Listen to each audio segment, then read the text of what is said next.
നമസ്കാരം. കിഴക്കമ്പലം ഐക്കരനാട് പഞ്ചായത്തുകളിൽ വൈദ്യുതി ബില്ലും പാചകവാതക വിലയും ജനങ്ങൾക്ക് ഭാരമാകാതെ കാക്കാൻ 2020. രണ്ട് പഞ്ചായത്തുകളിലും അടക്കമുള്ളവരുടെ വൈദ്യുതി ബില്ലിന്റെ 25% ഇനി ഗ്രാമപഞ്ചായത്ത് നൽകും.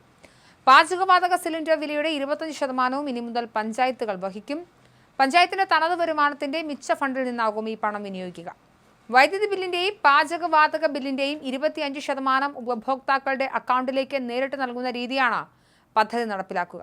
മുഴുവൻ വികസന പ്രവർത്തനങ്ങളും ക്ഷേമ പ്രവർത്തനങ്ങളും പൂർത്തിയാക്കിയ ശേഷവും 25 കോടി രൂപയാണ് കിഴക്കമ്പലം പഞ്ചായത്തിന്റെ നീക്കിയിരിപ്പ്. ഐക്കരനാട്ടിൽ 12 കോടി രൂപയും സംസ്ഥാനത്ത് ആദ്യമായാണ് ഇത്രയും ഉയർന്ന തുക പഞ്ചായത്തുകളിൽ നീക്കിയിരിപ്പായി വരുന്നത്. പഞ്ചായത്ത് രാജ് ആക്ട് പ്രകാരം ദാരിദ്ര്യ നിർമ്മാർജ്ജനം, ജനങ്ങളുടെ സാമ്പത്തിക സാമൂഹിക നിലവാരം ഉയർത്തുക എന്നത് അതായത് പഞ്ചായത്തുകളുടെ കടമയും ഭരണഘടനാപരമായ ഉത്തരവാദിത്വവുമാണ്. പദ്ധതിയുടെ തുടക്കമെന്ന നിലയിലാണ് വൈദ്യുതി ബില്ലും പാചകവാതക വിലയും ആദ്യഘട്ടത്തിൽ 25% നിജപ്പെടുത്തിയിരിക്കുന്നത്. ഇത് ഘട്ടം ഘട്ടമായി 50% ഉയർത്താനാണ് പദ്ധതി ഇട്ടിരിക്കുന്നത്. വെള്ള റേഷൻ കാർഡ് ഒഴികെയുള്ള എല്ലാ കാർഡ് ഉടമകൾക്കും ഈ ആനുകൂല്യങ്ങൾ ലഭിക്കും.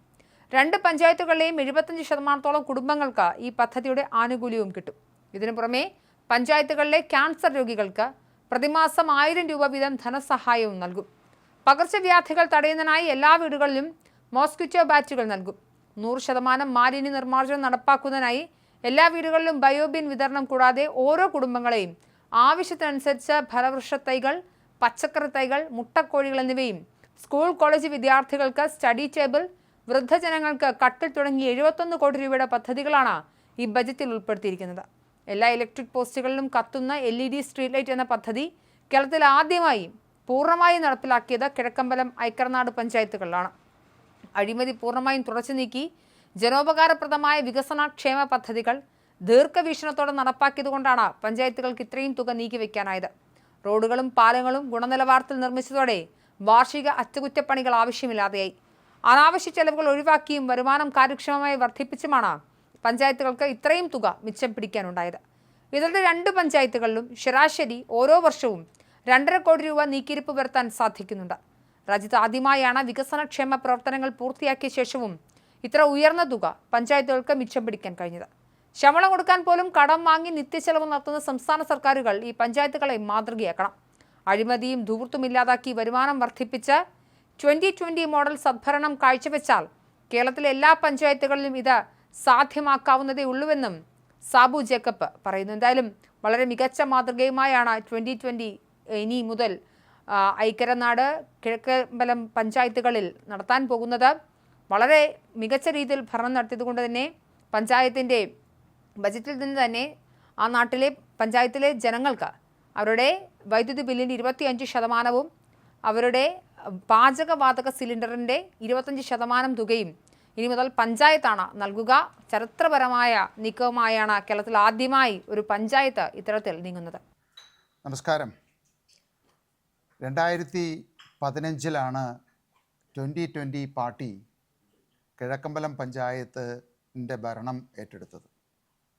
ഭരണം ഏറ്റെടുക്കുന്ന സമയത്ത് ഏതാണ്ട് 39 ലക്ഷം രൂപ കടബാധ്യത വരുത്തി വച്ചിട്ടാണ് അതിൻ്റെ മുൻ ഭരണസമിതി ഇറങ്ങിപ്പോയത്. 5 വർഷം എല്ലാ വിധത്തിലുമുള്ള വികസനവും ക്ഷേമപ്രവർത്തനങ്ങളും നടത്തിയതിന് ശേഷം 2020 ഭരണം അവസാനിക്കുമ്പോൾ 13,57,00,000 രൂപ മിച്ചം നീക്കിയിരിപ്പ് ഉണ്ടാക്കിയതിന് ശേഷമാണ് 2020 ഭരണം അവസാനിപ്പിച്ചത്.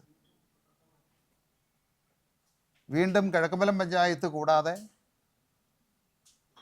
സമീപ പഞ്ചായത്തുകളിൽ ഐക്കരനാട്, മഴുവന്നൂർ, കുന്നത്തുനാട് കൂടി 2020 2020 മത്സരിക്കുകയും ഈ 4 പഞ്ചായത്തിൻ്റെയും അധികാരം ഏറ്റെടുക്കുകയും ചെയ്തു. ഇന്ന് കിഴക്കമ്പലം പഞ്ചായത്തിൻ്റെ ഭരണം 9 വർഷം പൂർത്തിയാക്കിയിരിക്കുകയാണ്. ഐക്കരനാട് പഞ്ചായത്ത് 4 വർഷവും. ഈ 9 വർഷം പൂർത്തിയാക്കുമ്പോൾ ഇന്ന് കിഴക്കമ്പലം പഞ്ചായത്തിൻ്റെ നീക്കിയിരിപ്പ് എന്ന് പറയുന്നത് 25 കോടി രൂപയാണ്. അതുപോലെ തന്നെ ഐക്കരനാട് പഞ്ചായത്തിൽ ഏതാണ്ട് 12 കോടി രൂപയുടെ നീക്കിയിരിപ്പുമുണ്ട്. അതായത് ഓരോ വർഷവും ഒരു 2.5 കോടി രൂപ നമുക്ക് മിച്ചം വയ്ക്കാൻ സാധിച്ചിട്ടുണ്ട് എന്നുള്ളതാണത്. അപ്പോൾ കഴിഞ്ഞ തവണ ഭരണം അവസാനിക്കുമ്പോൾ കിഴക്കമ്പലം പഞ്ചായത്തിൽ ഈ ഫണ്ട് ഫിക്സഡ് ഡെപ്പോസിറ്റാക്കി ഇടുകയാണ് ചെയ്തത്.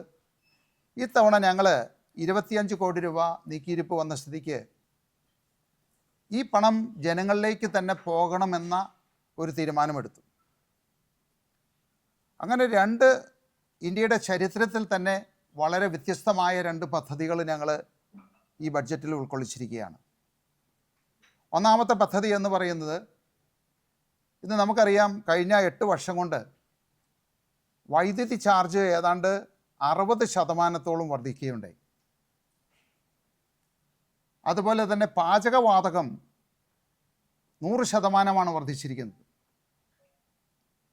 ഇന്ന് നിത്യോപക സാധനങ്ങളുടെ വില 100ഉം 150ഉം ഇരട്ടിയായി വർദ്ധിച്ചു. ജനങ്ങൾക്ക് ജീവിക്കാൻ പറ്റാത്തൊരു സാഹചര്യമാണ് വന്നിരിക്കുന്നത്. അപ്പോൾ ഈ 2 പഞ്ചായത്തുകളും ഞങ്ങളൊരു തീരുമാനമെടുത്തു. ജനങ്ങളുടെ ഈ അധിക ബാധ്യത വൈദ്യുതി ചാർജിലും ഇന്ധനത്തിലുമുള്ള ഒരു ഭാഗം പഞ്ചായത്ത് വഹിക്കുക, അവർക്ക് അക്കൗണ്ടിലേക്ക് കൊടുക്കാനായിട്ടുള്ളൊരു തീരുമാനമെടുത്തു. ഓരോ വീടുകളിലും വൈദ്യുതി ചാർജിൻ്റെ 25% പഞ്ചായത്ത് അവരവരുടെ അക്കൗണ്ടിലേക്ക് തിരികെ കൊടുക്കുക. അതേപോലെ തന്നെ 25% ഇന്ധനത്തിൻ്റെ, പാചകവാതകത്തിൻ്റെയും തിരികെ കൊടുക്കുക. അതിപ്പോൾ ആദ്യം തുടക്കം എന്നുള്ള നിലയിലാണ് ഞങ്ങൾ ഈ പദ്ധതികൾ 25% നിർത്തിയിരിക്കുന്നത്. കാരണം പഞ്ചായത്തിൻ്റെ വരുമാനവും നീക്കിയിരിപ്പും വെച്ച് നോക്കിക്കഴിഞ്ഞാൽ കൂടുതൽ കാര്യങ്ങൾ നമുക്ക് നടപ്പിലാക്കാൻ സാധിക്കും. അപ്പോൾ അത് ഘട്ടം ഘട്ടമായിട്ട് 50% ഉയർത്തുക. അങ്ങനെ ജനങ്ങളുടെ നികുതി ഭാരം അല്ലെങ്കിൽ അവരുടെ ജീവിത ചെലവ് കുറച്ചു കൊണ്ടുവരാനായിട്ടുള്ള ഒരു വലിയൊരു പദ്ധതി ഇന്ത്യയിൽ ആദ്യമായിട്ട്, പ്രത്യേകിച്ച് ഇങ്ങനെയുള്ള കാര്യങ്ങൾ ചെയ്യേണ്ടത് ഇന്ത്യ ഗവൺമെൻറ്റും സംസ്ഥാന സർക്കാരുകളുമൊക്കെയാണ് ഇങ്ങനെയുള്ള പദ്ധതികൾ ആവിഷ്കരിക്കേണ്ടത്. കാരണം ജനങ്ങളുടെ ക്ഷേമം ഉറപ്പാക്കേണ്ടത് നമ്മുടെ കേന്ദ്ര ഗവൺമെൻറ്റിൻ്റെയും സംസ്ഥാന ഗവൺമെൻറ്റിൻ്റെയും ചുമതലയാണ്. പക്ഷേ നിർഭാഗ്യകരമെന്ന് പറയട്ടെ, നമ്മൾ ഈ കഴിഞ്ഞ 10 വർഷം എടുത്തു കഴിഞ്ഞാൽ ഓരോ വർഷവും ജനങ്ങളുടെ മേലെ നികുതി ഭാരം കൂടുതലായിട്ട് അടിച്ചേൽപ്പിക്കുകയാണ്. സംസ്ഥാന സർക്കാരുകൾക്ക് അധികാരമുണ്ടെങ്കിലും അതിൻ്റെ ഭാരം മുഴുവൻ ജനങ്ങളിലേക്ക് അടിച്ചേൽപ്പിക്കുകയാണ്. അപ്പോൾ തീർച്ചയായിട്ടും 2020 ഭരണസമിതി അതിന് വ്യത്യസ്തമായിട്ട് അവരുടെ ഭാരം കുറച്ച് അവർക്ക് കൂടുതൽ സൗകര്യങ്ങൾ കൊടുക്കുന്നതിൻ്റെ ഭാഗമായിട്ട് നടപ്പിലാക്കിയിരിക്കുന്ന ഒരു നൂതന പദ്ധതിയാണ് ഈ പറയുന്ന 25% സബ്സിഡി. ഇതിനു പുറമെ നമ്മൾ ഇപ്പോൾ ഈ പഞ്ചായത്തുകളിൽ, കിഴക്കമ്പലം പഞ്ചായത്തിനെ സംബന്ധിച്ച് വികസനം ഏതാണ്ട് പൂർണ്ണമായിരിക്കുന്നു. ഞങ്ങളെ സംബന്ധിച്ച് മിഷൻ കംപ്ലീറ്റഡ് എന്നുള്ള ഒരു മുദ്രാവാക്യമാണ് ഇപ്പോൾ ഉള്ളത്. കാരണം ഈ 9 വർഷം കൊണ്ട് തന്നെ ആ ഒരു നാടിൻ്റെ വികസനം, റോഡുകളായിക്കോട്ടെ, തോടുകളായിക്കോട്ടെ, സ്കൂൾ കെട്ടിടങ്ങളായിക്കോട്ടെ, വ്യക്തിഗത ആനുകൂല്യങ്ങളായിക്കോട്ടെ, അങ്ങനെ എല്ലാം നടപ്പിലാക്കി പൂർത്തീകരിച്ചിരിക്കുകയാണ്. ഇനി ഈ നടപ്പിലാക്കിയിരിക്കുന്ന പദ്ധതികൾ ചെറിയ രീതിയിൽ മെയിൻ്റനൻസ് മാത്രം നടത്തിക്കൊണ്ട് പോയാൽ ധാരാളം മതിയാകും.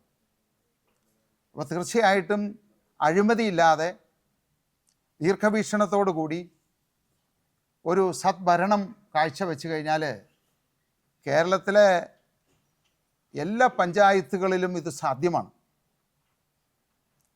അതുമാത്രമല്ല, നമുക്കറിയാം, ഇന്ന് സംസ്ഥാന ഗവൺമെൻറ്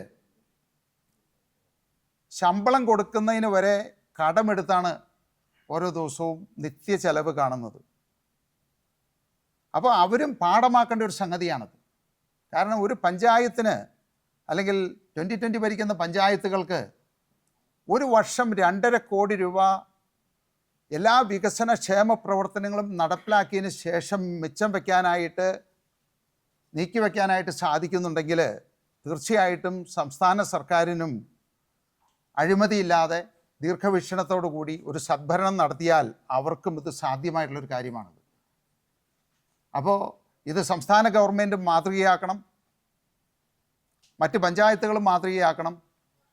അങ്ങനെ കേരളത്തിലെ ജനങ്ങളുടെ നികുതി ഭാരം, അടിച്ചേൽപ്പിക്കുന്ന നികുതി ഭാരം കുറച്ച് അവർക്ക് നല്ല രീതിയിൽ ജീവിക്കാനായിട്ടുള്ളൊരു സാഹചര്യം ഉണ്ടാക്കണം എന്നുകൂടിയാണ് എനിക്ക് പറയാനായിട്ടുള്ളത്.